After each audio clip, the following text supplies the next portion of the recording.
예, 여기서 그러니까 그 인간인 사람들, 그러니까 첫째자들이죠.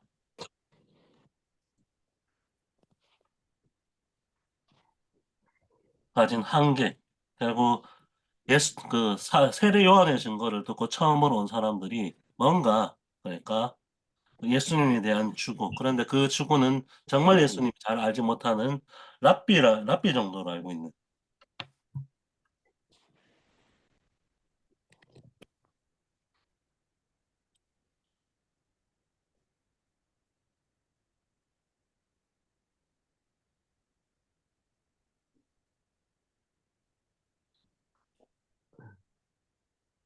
이 가진 한계에도 불구하고 열매가 맺힌다. 그래서 어떻게 보면은 이 안드레를 통해서 예수님을 다 알지 못하는 그 한계 내에서도 어떻게 보면 그 경험된 증언이 그 어떻게 보면 복음의 어떻게 보면 교회의 어떻게 보면은 그 기둥이 되는 개바라는 인물을 증거하는 열매가 맺힌다라는 부분들을 얘기하면서 이런 것들이 가능한 부분들이 인간인 제자들의 그거 예수님을 아직은 다 알지 못하는 그 한계가 있지만은 예수님 자체가 가지고 있는 내용들이 본질적이기 때문에 아직 그들이 미래의 경험들, 예수님에 대한 모습들, 그 부분들을 아직 경험되지 못하는 그 한계 속에서도 열매는 맺힌다라는 부분들을 이야기를 하고 있고요. 그리고 또 하나의 부분들은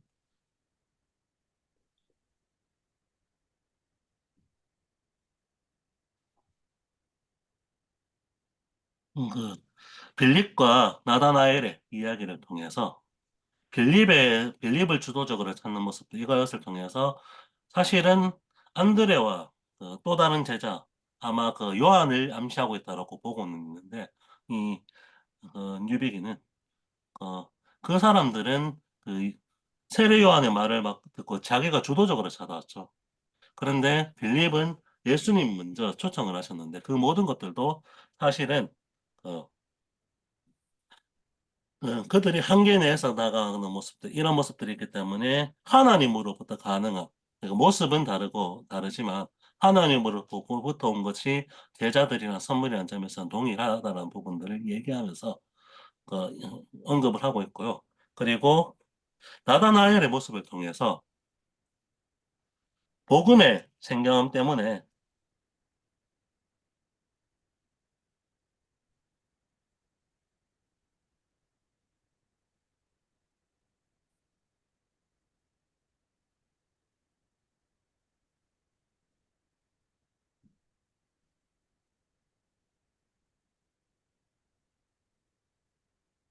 해가 발생할 수밖에 없다라는 요소를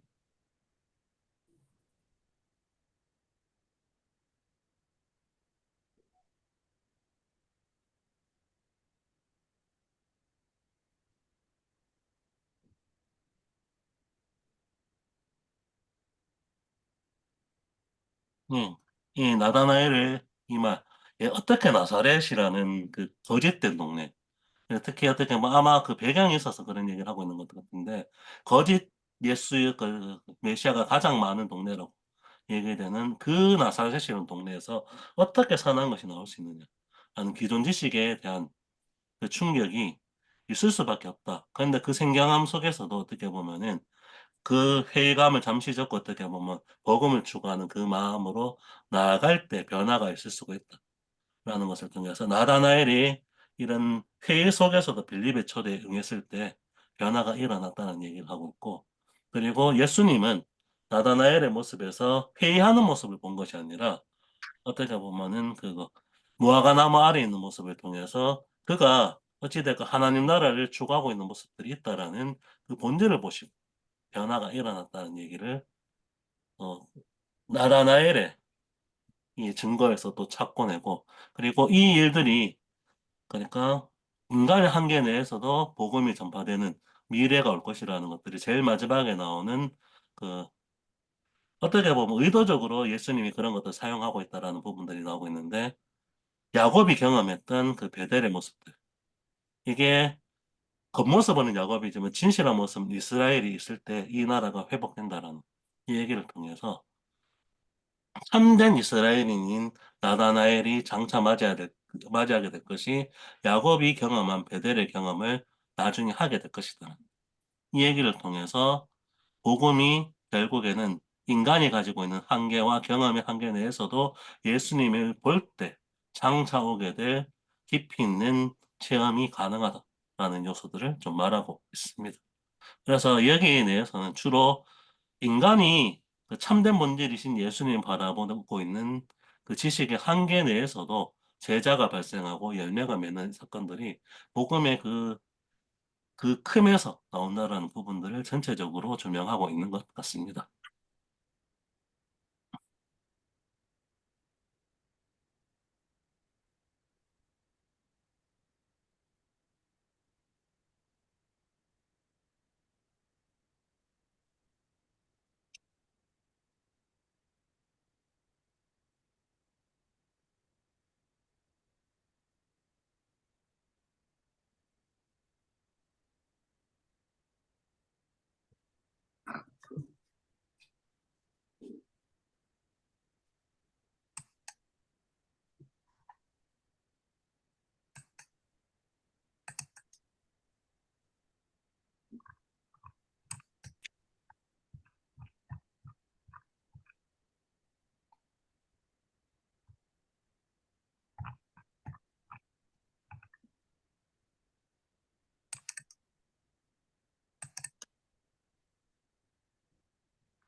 중간 설명들이 좀 많이 빠지긴 했는데 좀 이런 부분들이 있는 것 같아요.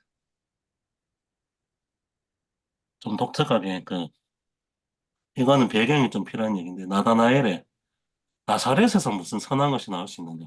이 말 자체가 어떻게 보면 우리가 가지고 있는 기존의 지식이 복음의 새로움을 받아들이지 못할 때 생기는 회의적 반응이라고 이야기하는. 이거는 어쩌면은 복음 자체가 가지고 있는 그 생경함 때문에 발생할 수밖에 없는 요소들인데 이거를 한꺼풀 더 나가게 되면은 그 나다나엘의 경험 어떻게 보면 의심하는 사람이 아니라 그 의심 속에서도 하나님의 길을 추구하고 있는 참된 이스라엘 사람이나 그 부분들에 나가게 되면 변화가 있을 수 이런 부분들이 좀 독특한 해석인 것 같습니다.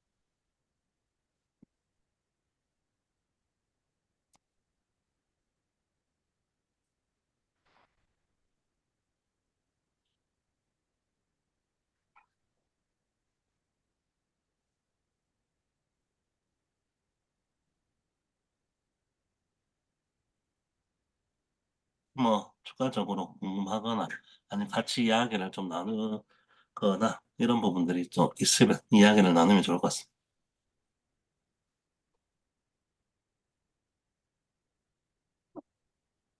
네, 뭐 동일쌤 요약한 거에 이제 또 추가적으로 좀 더 덧붙일 게 저는 눈에 들어오는 게 이 제자도와 관련된 이야기들이 눈에 좀 들어오더라고요.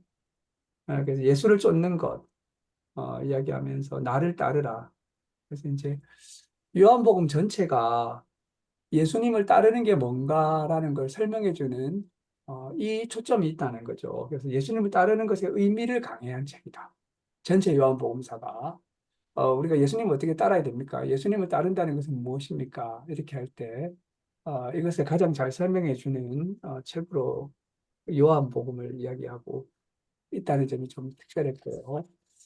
또 하나는, 너희는 무엇을 구하느냐? 그러니까, 어디에 묵고 계십니까? 이렇게 됐다는 거죠. 그래서 이제, 그, 요한복음 전체에서 이 물음이 참 중요한 것 같아요. 뭐, 세례 요한에게서 뭐, 네가 누구냐? 이렇게 묻는 것처럼, 이런 이제 물음이 이제 굉장히 중요한 것 같은데, 예수님은 제자들에게 무엇을 물었는데, 이 제자들은 어디에로 다시 물었다는 거죠.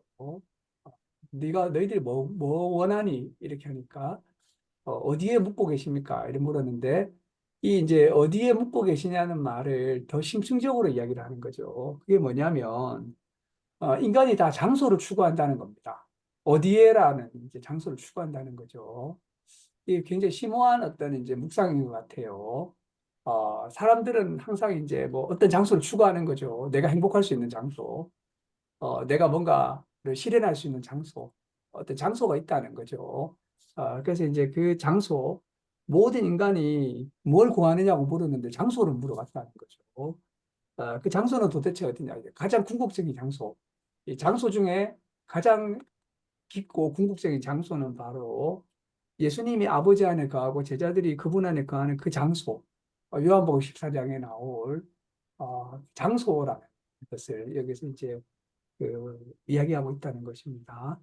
그래서 이제 이 어디에라고 하는 부분을 상당히 깊게 묵상한 것 같아요. 단지 그냥 예수님 어디 묵고 계십니까? 우리 하룻밤 묵읍시다. 이런 것을 좀 넘어서 가지고 이 궁극적인 장소, 그런 토포스를 이렇게 이제 물어본 것이 굉장히 좀 유의미하게 느껴집니다. 그래서 이제 그런 장소에 거하는 것, 이런 것이 이제 이론적인 걸 넘어서는 거죠. 이제 그 살아가고 이런 것들을 여기서 이제 이야기하고 있지 않은가 생각이 듭니다. 이 점이 좀 두드러진 것 같아요. 네. 제가 아까 본 중에 하나의 단어들이 떠오르는데, 와서 보라라는 어떤 그 초대함과, 아까 뭐, 우리 동일쌤이 이야기하신 그 복음의 비밀한 내용들이 여러 가지로 밝혀지고 여러 가지로 표현될 때 나타나는 비밀스러움과 그 생경함, 그리고 예수님이 물으실 때의 그 물음들은 기존의 어떤 유대인 질서로서의 부분들은 아닌 것 같은데, 어, 그것을 이해하기 위한 제자들의 첫 물음과 그 첫 지시들은 분명히 의미 있는 한 것으로 질문은 유도되고 또 해답은 또 정해져 있었다는 부분이어서 첫째로 뭐 여러 가지 그 우리가 이해하는 그리고 예수님 그 대리자 인간으로 오신 그 내용과 그 배경에 대한 부분들이 여러 가지로 의문스럽고 해석되지 못한 부분들이 이제 하나하나씩 이제 밝혀져야 되는 부분들을 첫 제자들을 통해서 이제 서술되어지고 표현되어지고 비유되어졌다는 부분들 같아서 초대했을 때에 여기 와보라. 여기 와봤는데 그게 아까 뭐 장소성이란 부분도 있고 그 무엇이냐 그 사람이 뭘 하는 사람이냐 나사렛 예수가 나사렛 땅에서 태어났는데 그 의미는 뭐고 아니면 그 예수락 하는 그 랍비락 하는 어떤 성생인데 그 이상의 의미를 갖고 있는 그 의문과 대답과 뭐 그런 내용들이 굉장히 그 혼재되어 있는 것 같은데 그렇지만 구체적인 그 내용들은 하나님 나라의 그 질서를 첫 제자들은 보게 된다는 그런 의미인 것 같은데 하여튼 다 보이지도 않고 몇몇 사람들만 알 수 있는 비밀스러운 암호, 그 암호들은 다가와서는 그냥 쉽게 누구나 인정할 수 있는 생경스럽지만 그 생경스러움이 온몸으로 들어왔을 때는 전체의 해독이 한꺼번에 되어지는 뭐 그런 내용들을 뭐 이야기한 것 같아요. 제가 보기에는. 뭐 하여튼 그런 내용인 것 같습니다. 제목도 첫 제자들인 것처럼 첫 제자들이 우리가 처음에 이제 신앙을 가졌을 때에 초입에 초대되어서 왔을 때에 아니면 누구를 이 하나님 나라로 인식시키기 위해서 그 사람들에게 처음에 소개를 할 때에 그리고 제자도로서 첫 발을 디뎠을 때 그 내용들을 뭐좀 상세하게 설명하는 가이드라인들, 예, 인트로듀스들, 안내말 뭐 이런 거 정도 예, 그런 식으로 보여지는 것 같아요. 여기에 강의 내용들은 그런 것 같습니다. 제 생각에는. 저도 비슷하게 재산 얘기하는 것처럼 많이 느꼈는데, 음, 그리고 아직은 그 얀드레는 그래도 어떻게 뭐 적극적인 구도자죠. 그거 세례요한의 말을 듣고 아, 저 사람에게는 정말 뭔가가 있는 것 같다라고 직접 출발을 했고, 그렇지만 그거는 예수님의 온전한 모습이 아니라 그냥 하나님의 어린 양으로서 랍비 정도로만 이해를 하고 출발을 하고 있는데, 그래도 어떻게 왔다라는 거죠. 그게 일종의 출발이 될 수가 있었고, 나다나엘 같은 경우 오히려 자기가 가지고 있는 기존의 지식, 나사렛 같은 어떻게 보면은 그 거짓 예언자들이 많이 등장한 이 동네에서 어떻게 선한 게 나올 수 있냐라는 그 고정관념 속에서도 뭔가 어떻게 보면 여기에 새로 있다라는 빌립의 말을 받아들여서 나아온 이 태도. 이게 출발이 될 수 있다라는 부분입니다. 그거 자체가 좀 예, 중요한 강조점이 된다라는 부분들이고, 그 경험들이 결국에는 예수님 자체에서 나오는 복음의 힘으로 인해서 출발은 이렇게 어떻게 보면 한계 내에 있고 어떻게 보면은 일정한 지식 정도로에만 그치지만은 종국에는 제일 마지막에 나다나엘의 만남을 통해서 얘기하고 있는 것처럼 배대를 경험하게 된다는, 이게 그 예수님을 통해서 증거되는 요소가 된다라는 부분들이 저도 좀 새롭게 다가왔었고, 저는 특별히 나다나엘 부분 아까 얘기했던 것처럼 내가 가지고 있는 기존 지식에 있는 그것 때문에 발생하는 회의, 이거를 솔직하게 고백합니다. 그러니까 그 고백 속에서 어떻게 보면은 의심은 계속 품고 있지만 그래도 나오는 이 태도가 일종의 복음의 출발점이 될 수 있다는 부분들이 조금 기억에 좀 많이 남았던 것 같습니다.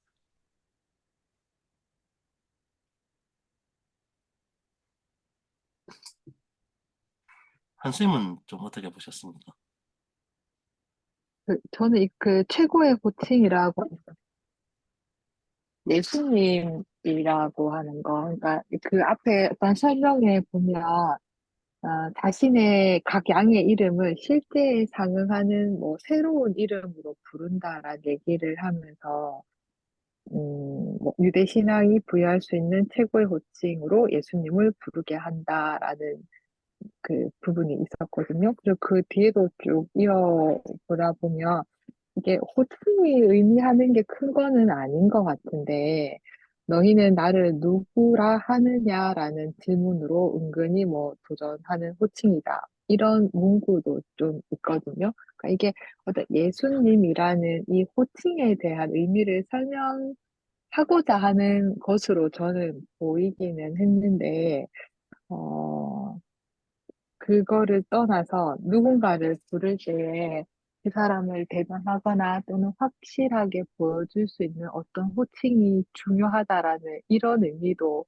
포함되어 있는 건지, 아니, 예수님이라는 이 호칭에서의 뜻을 강조하기 위한 것인지, 그 생각이 좀 잠깐 저는 조금 들었어요. 앞에 설명하신 것들은. 그렇게 이해가 되었고. 네.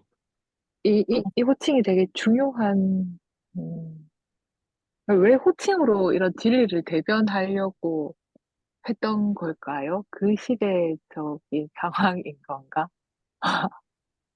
이게 계속 그거를 계속 부각하려고 아, 호칭의 의미를 저는 읽었을 때 그런 아, 생각이 드는데, 나다나엘의 모습을 야곱이 아니라 예수님이 참 이스라엘의 사람이라고 바라보는 부분에서, 아, 그래서 어떻게 보면은 나다나엘을 의심자가 아니라 너는 참 이스라엘 사람이라고 부르는 이 부분들이, 나다나엘의 겉모습만 볼 때는 초반에 나온 것처럼 나사렛에서 무슨 선한 것이 나올 수 있느냐라고 회의하는 사람들은 볼 수가 있는데, 그렇지 않게 바라보는 예수님의 모습, 이 얘기가 좀 있는 것 같고, 그래서 인간에 가지고 있는 한계는 어떻게 보면 나다나엘은 그렇게 음, 회의하는 사람이고, 예수님에 대한 이들의 지식도 어떻게 보면 랍비 정도로 바라보는 한계가 있지만은 예수님과의 만남과 이런 것들이 접촉하게 되면은 그런 한계를 넘어서서 좀 더 어떻게 보면 좀 더 깊이 있는 실제에 다가가게 된다라는 그 측면에서 호칭의 의미가 좀 나오고 있는 것 같아요.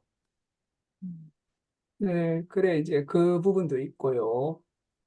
저는 이 호칭이 일장에서 매우 중요하다고 생각을 하거든요. 음, 그래서 특히 이제 그 요한복음에서 말씀하신 호칭은 말씀, 태초부터 계신 말씀, 하나님, 하나님, 뭐 독생하신 하나님, 이것이 이제 요한복음에서 강조하는 거고, 좀 이렇게 제일 낮은 단계에서는 예수님을 랍비라고 부르는 호칭이 있는 거죠. 그리고 좀 더 높여가지고는 메시아, 하나님의 아들, 이스라엘의 임금, 이런 것들이 이제 음, 유대인들이 부를 수 있는 최고의 호칭인 거예요. 근데 여기서 이제 뉴비긴이 흥미로운 점은 은연중에 그런 호칭들을 선택하지 않는다는 거예요. 뭘 선택하냐면 인자를 선택한다. 인자를. 그런 이제 이스라엘의 임금, 하나님의 아들, 뭐 메시아 이런 호칭보다도 요한복음이 생각하기에 레슬리 리빅이 생각하기에 인자를 좀 은연중에 선택했다는 거죠. 그래서 다른 호칭에 대해서는 뭐 찬성도 반대도 안 하는데 예수님이 스스로 말씀하실 때는 자기를 인자라고 한 거죠. 지금 그래서 인자라는 말이 제일 먼저 예수님의 입에서 나온 말이에요. 그러니까 예를 태초부터 계신 말씀은 요한복음 화자가 말한 거고, 뭐 하나님의 어린 양은 세례 요한이 말한 거고, 제자들이 뭐 우리가 메시아를 만났다, 뭐 이스라엘의 그 임금이시오, 이거 다 이제 딴 사람들이 말하는 건데 예수님 입에서는 이제 그 천사들이 하나님의 사자가 인자 위에 오르락 내리락을 보고 인자라고 이야기를 했던 거라는 거죠. 그런 면에서 이제 인자가 좀 특별한 호칭이 있다는 거고, 호칭은 매우 중요하죠. 예수님이 누군가라고 하는 것이 이 복음서의 핵심인데, 누구를 누구로 부르느냐는 매우 중요한 거죠.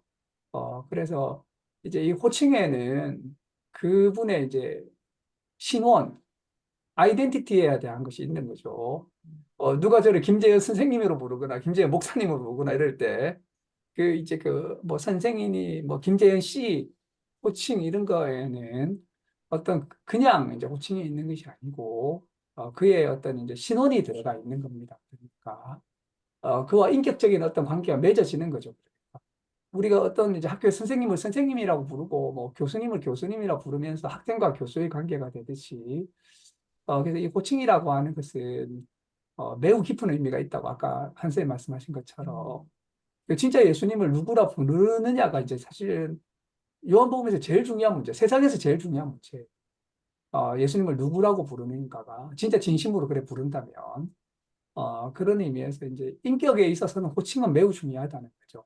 우리가 객관적인 지식에서는 호칭이 뭐 그만큼 중요하지 않을 수 있겠지만 한 인간을 인간으로 만날 때는 그를 무슨 호칭으로 부르는가가 굉장히 중요하고 이제 예수님에 대해서도 우리가 어떤 호칭으로 그분을 부르는가가 이제 중요하다는 거죠. 랍비라고 부를 건가? 이 메시아라고 부를 건가? 이제 누구라고 부를 건가? 이제 뭐 이게 이제 뭐 가장 높게 부르는 사람, 나의 주면 나의 하나님이다 이렇게 부르는 사람도 있고, 그래서 여기서 이제 사실은 이제 우리가 이 호칭을 어떻게 부르는가를 배우는 것이 이 요한복음에서 굉장히 중요한 부분이 아닌가 이런 생각이 좀 듭니다. 네. 예, 일단 시각이 조금 많이 그런 부분들이 있으니까 대략적으로 또 얘기가 어느 정도 좀 정리가 된 것 같습니다. 그래서 일단 1장 뒷부분에 대한 내용은 이 정도로 하고 거의 11시 다 됐는데요. 음. 한 몇 분 정도 쉬는 게 좋을까요?